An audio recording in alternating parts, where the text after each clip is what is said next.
I have an abysmal memory. If you ever see me at an event or on vacation, I will most likely have my phone out, turned sideways, taking pictures or footage. Unless I have evidence that I was somewhere, did something, met someone, things will very easily slip my mind. The minutiae of things that happened even a day ago escape me. And so, I would like to start a yearly tradition of making a sort of video scrapbook of the things I loved during the year. Places gone, things done, people met. 2025 was kind of my fail girl arc. Very little improvement in the fields I tell myself I'm good at. Video editing, graphics, writing, voice work, Rev 2, Mahjong. Studying is hard. Homework is hard. The world is cold and my attention span is fried. This was actually supposed to be a 2024 and first half of 2025 video all the way back in June, but it just didn't happen. My role in 2025 can be boiled down to thing consumer, which sucks because I am not a critic. I am not an enlightened film connoisseur. I'm not an album a day listener. All my favorite games are just ADHD itch brain scratchers. My friends all have their areas of expertise, so to me, they all feel like savants of good taste. But mine are so scattershot and inconsistent, I always feel dumb when I talk about the stuff I like. Don't expect any academic breakdowns of this stuff any further than pretty good. The upside of having genius friends is that I get their best recommendations. I get to act as though they've handed me drops of ambrosia. Despite all that, I'm always craving stuff that can break through my weird emotional hazes. If you want to be in my greatest of all times, just make me cry, and then make me feel like I'm going Super Saiyan.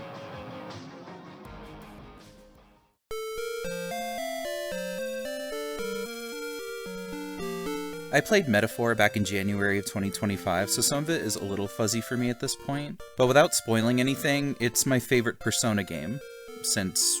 Persona 4 Arena Ultimate! Persona 4 Arena Persona 4 Arena Ultimate! This was the first game I got to play on my nice new 1440p monitor, so the sharpness of the Atlas menu and all the 2D art kind of blew me away. Would have been my Game of the Year 2024 if I'd actually finished it in 2024. My actual 2024 Game of the Year was Parking Garage Rally Circuit and also Crow Country.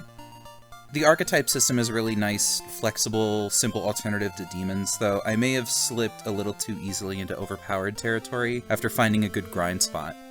The lack of any romance stuff was also a plus. I'm obviously not against romance in games, but more I feel that the dating aspects of Personas 3 through 5 are just flat in a really video gamey sort of way. You do social links until it says, date girl? And then you are dating the girl, which, I don't know, gives you a bonus dialogue or two, maybe a keychain. Metaphor has enough respect for its characters and their individual arcs to not feel the need to carve out a U-shaped hole in their personalities, if that makes sense. I have a lot of little nitpicks about Persona I could go into as a relatively long-time fan, but that's for later. Also, I don't care. Metaphor's adventure feels like playing a D&D campaign with your roomies in the way that it's structured. You take your fancy fast travel ship to the next town where you get a few days to waste, you do a side quest maybe, find the town's big monster plighting the common folk, kill it, story, become obsessed with an NPC, so your DM has to make them part of the gang, and then go to the next town. Your friends roleplay correcting fantasy racists and beating fascists, and your DM just takes a character from their favorite anime to be the big bad. Luis is just Char if he agreed with Giran Zabi. Giran, are you familiar with Adolf Hitler? I liked Metaphor. I might even play it again if it gets a royal treatment. For once, thank you, Katsura Hashino. I hope you retire soon.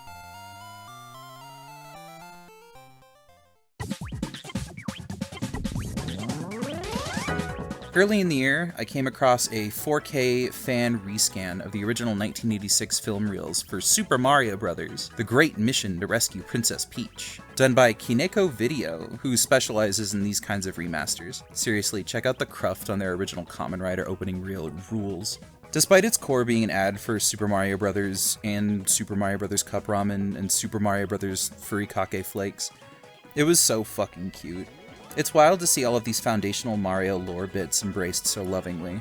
Super Mario Bros. Had released less than a year prior, so either the game was a mind-blowing success and they immediately started shopping around the anime rights to make a movie in like 9 months, or they expected the game to be a mind-blowing success and were preemptively planning product tie-ins. That wouldn't be too surprising with how huge Donkey Kong was just a few years earlier.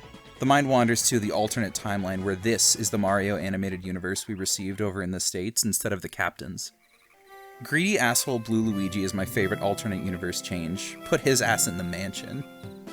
Bowser was also super cute here. He's more of a goofy, petulant child than any imposing force. He's even got his dad here. 100% worth the watch. It's for kids, but it's a great Discord hang. It's like seeing teenhood pictures of your cool uncle and all the weird shit he was up to in the 80s.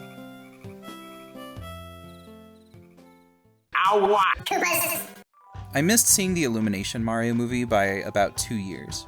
Chris Pratt is like this awful biblical force that kept my demonic ass from getting anywhere near this nice Christian Mario movie. And I want to affirm the people who are believers in Christ. Gwen and I finally put it on, and it's a nice movie. 3 stars. Hitting the like button on letterboxd.com is what I would say. Okay, so before we watched it, Gwen let me know, hey, if you want to look for it, there's a version of this where someone edited back in all the original music composed by Brian Tyler, notable Hollywood composer man. And I said, nah, I should get that theater experience first before I watch some fan edit, right? And then this happened.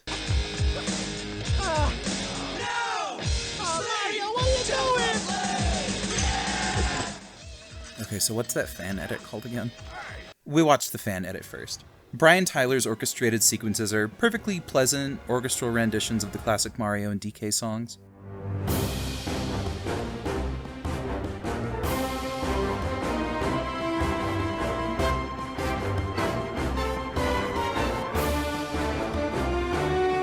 The Nintendo babies in the theater would be all smiles. But good God, Gwen showed me the unedited scenes afterward and I could not stop screaming. Why the fuck do they do Take On Me for the Donkey Kong Land advertisement? What?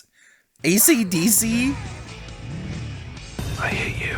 I understand the want to watch something as it was released, but like, sometimes, maybe they were just wrong. I think it tracks perfectly for Mario, spawner of 10 million fan games, of 10 billion emulation websites. To be the film, I'm fine with having my first time through accompanied by the un-Mr. Blue Sky mod. The movie itself obviously got a lot of Nintendo brand ambassadors sitting on the sidelines throwing money at it until it looks good.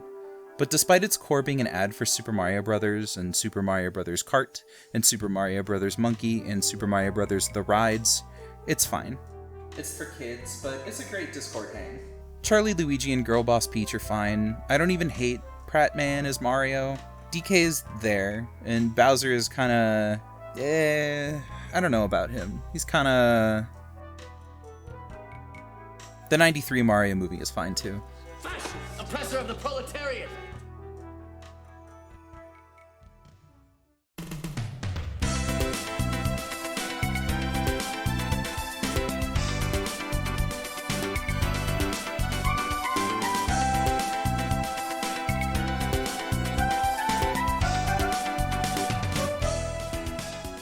The return of Godzilla. Some marvelous high-budget destruction on display here. Great panic shots from the extras. Goji looks so cute here. Wishing the best to every miniature city set builder out there. Bochi the Rock. I'm a little obsessed with it. I ended up picking up the whole manga series. I feel a spiritual connection to Nijika's sister Seika. Recommended 1 a week watch since there's only a single season out, but it was a huge crowd pleaser with my anime hangout group. Devil Blade Reboot. Loud, silly games with big explosions and Hammy taking itself too seriously voice acting might as well describe my taste in games to a dictionary standard.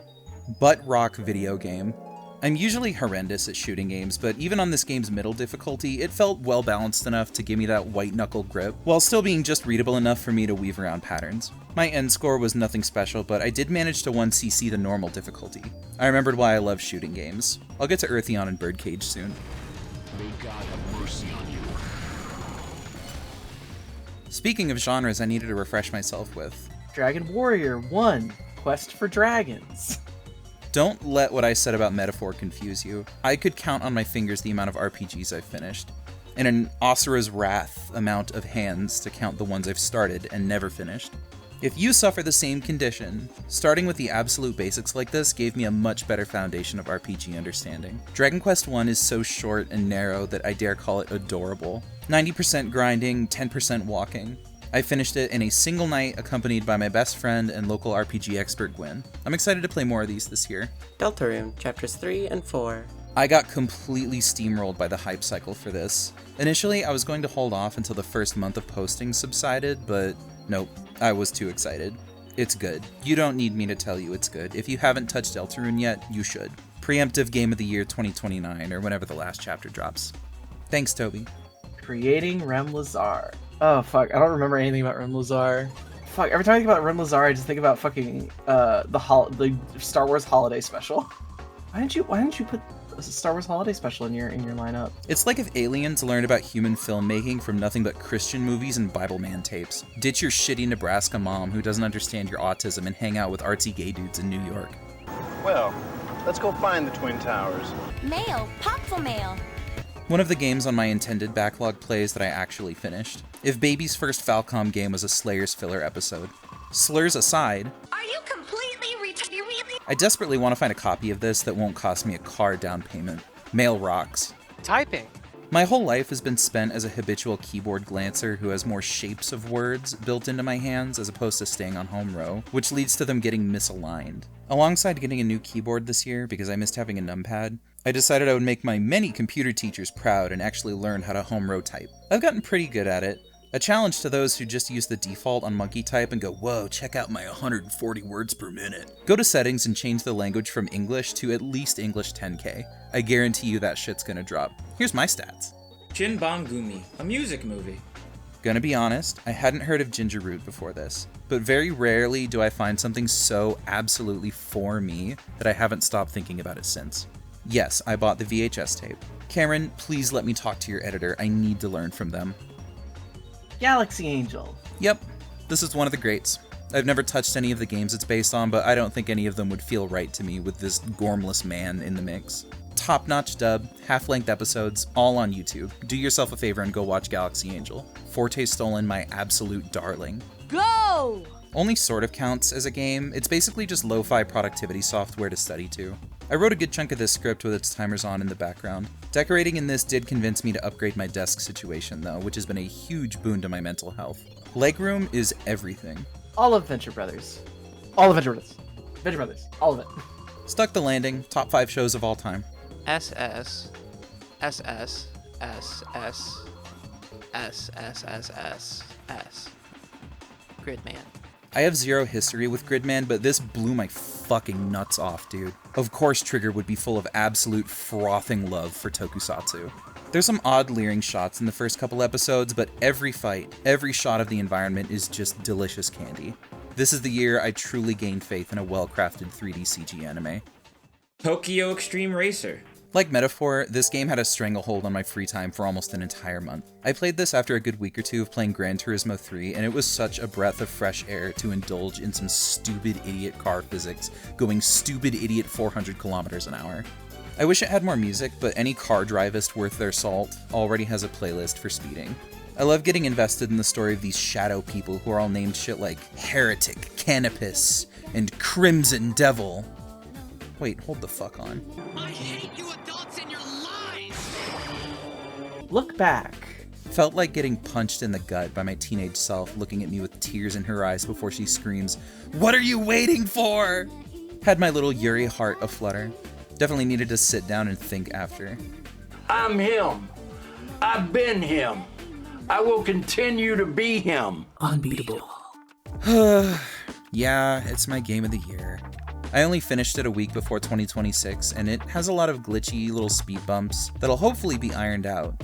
But I ended up forgiving a lot of that by the end. Unbeatable has the same vibe as watching a local band who you've watched practice in their garage for months finally put on their first show. You can see the blood rush from their heads to their stomachs as they walk up to the crowd. Hands shaking, heavy breaths, but the music cuts through that hesitation, and somehow, some way, they put on one of the best concerts you've seen in years. You walk out with a CD in your hands. Unbeatable. You know, they called it that even though I clearly beat the game. Like, what the fuck?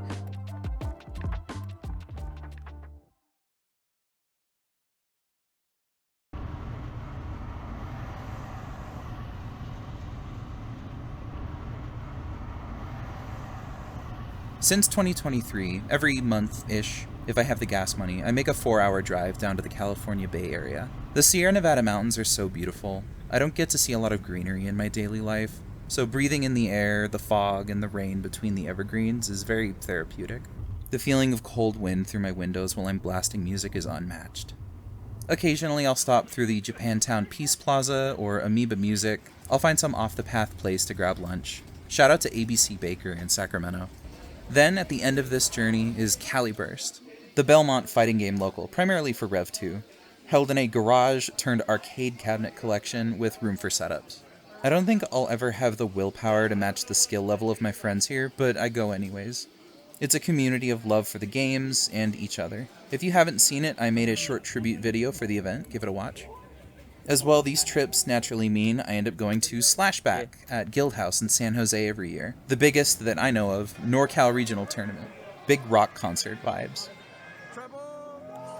I enter, but I mostly go just to have a few drinks and watch my friends kick ass on stage. And maybe get some mahjong going. It's worth every penny. Reshomania, on the other hand, is a more small-scale affair, being a sort of Cali Burst Act 3 year-end event. It's a wrestling card where every match has a story. A lot more hanging out and acting like fools and stuffing our faces with Super Mario's food truck and catering.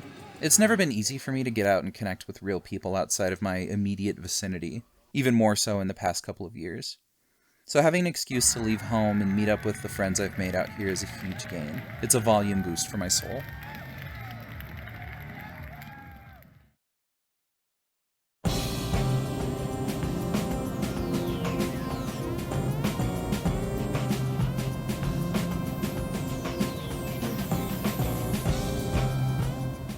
The last week of summer I spent visiting convicted fingerboarder, Dreamcast enthusiast, and my best friend Ty.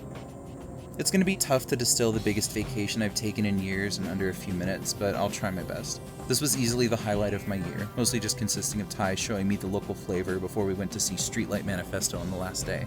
Michigan in August is a wonderfully green place of occasional warm rains. There seemed to be a new town in every direction, and I was the most excited to just explore somewhere that wasn't home. It made me want to do that more. I overcame a bit of plane anxiety and made it to Detroit around midnight, local time.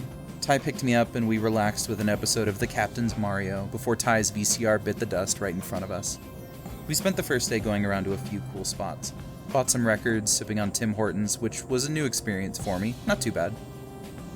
We decided to catch a near midnight showing of Shin Godzilla. Ono aiming that sniper scope at the PM's helicopter was marvelous. Fresh out of the water, Goji gave me a laugh, but this managed to give me some real terror. Currently, my favorite boardrooms and meetings movie, which we paid a whopping total of $2 for after I used some neglected Cinemark points. We commentated a silly fighting game tournament with some friends, had some good pizza, spent today walking around Ferndale and having even more pizza. Though this pizza kind of changed my life a little bit. I'm coming back specifically to go to Como's again. I need another Detroit slice. Existential crisis knowing there's no pizza this good back home. Impromptu drive a few hours away to meet up with second cool Michigan friend Indrid. Probably our biggest shopping day. Shout out to the Purple Tanuki and the Trading Post in Lansing. Grand Rapids had the biggest Gunpla store I have ever been in, actually jaw-dropping. A quick walk around the mall and we went to see weapons. I won't spoil it since it's still pretty new, but I think I liked it. I would have liked it less if I hadn't watched it with friends in a fancy theater. The end chase is worth watching it for, though. Good with treats. Oh, plastic. See, Plastic, they showed up for you first. I'm just kind of supplementary. We did make the 2-hour drive to see you, Plastic. This is true. Inspired by the day prior, we decided upon a mall hopping adventure, which started with the actual deadest mall I've ever been in. It's interesting to see which sides of a mall rot first. The casualties usually start near the center and radiate outwards until it reaches the anchor Spencer's Gifts, and even that was dead. Nothing left but scam claw machines and massage chairs. I found out while recording this that this mall is now kicking people out for getting footage, so enjoy the last footage anyone will ever see from this mall. The next was a little closer to what I was used to, your average box lunch and Cinnabon, and I've heard some of y'all go nuts for this one. The water feature around the Best Buy entrance was cute, though I can only imagine how many toddlers have been pulled out of it.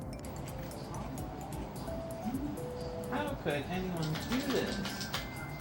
The next day was our first trip to Ann Arbor to meet up with third cool friend Voltage, aka John Video Games, to check out the University of Michigan Computer and Video Game Archive, an invaluable resource that I only got to spend about 2 hours in. Oh yeah. Let's do this shit. A legitimately impressive collection of games and consoles here, though there were a few technical issues. I didn't get to play Sonic R. They didn't check me back in correctly, so I got emails for a few months saying that my Mario Paint and Street Fighter Alpha 2 were overdue. Hopefully they'll forgive me and let me back in next time I'm in town. Holy crap. If you record it at 60 perfectly, that's you? That's I did it. California video games. California video games. Yeah.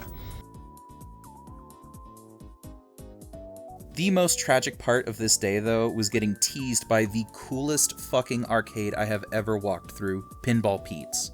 Our CVGA time was by appointment, so we had to move through it. I was promised we'd go back, but alas. This Pinball Pete's location has since closed, yet another mournful chasm in my soul never to be filled.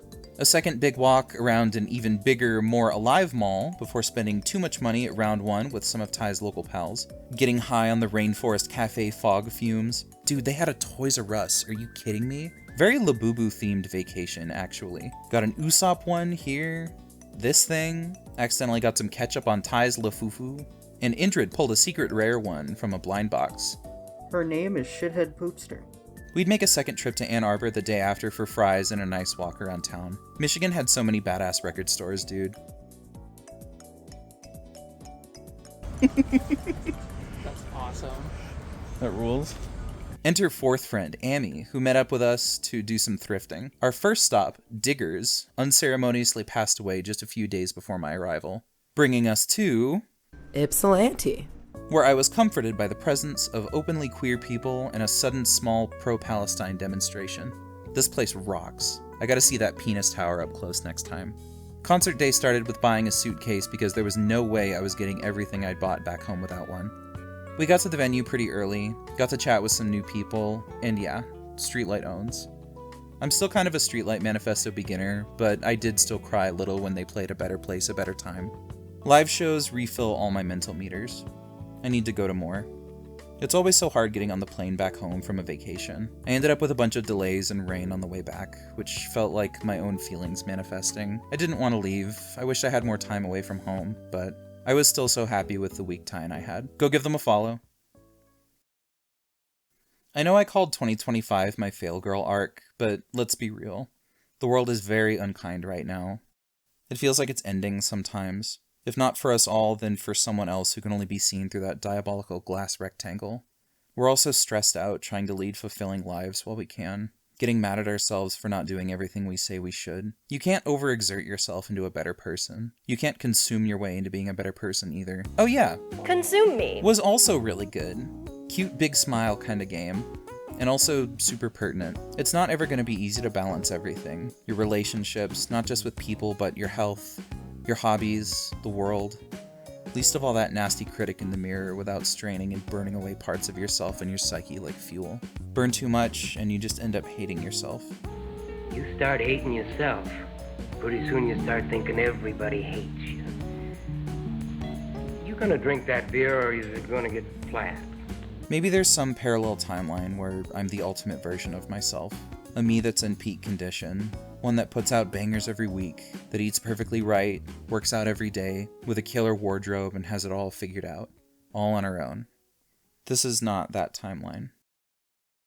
But I can get close. And I don't have to do it alone. And neither do you.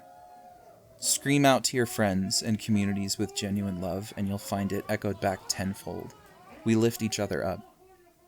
Oops, got a little serious there for a second. Anyway, I hope you liked my silly internet video. I mostly made this just to prove to myself that I can still put something together on a reasonable schedule. I began drafting this particular script in late December, but it's a mishmash of things I've written since the beginning of 2025. I would like to do this more often, but having enough to write about for me is tough. Pretending to be good at writing is even harder. Like I said, I'm not the most well-spoken or media savvy, though I might make this a yearly tradition. The future is all up in the air, I just gotta catch what I can and be okay with letting the rest fall. Watch me scare Fred out of his balls.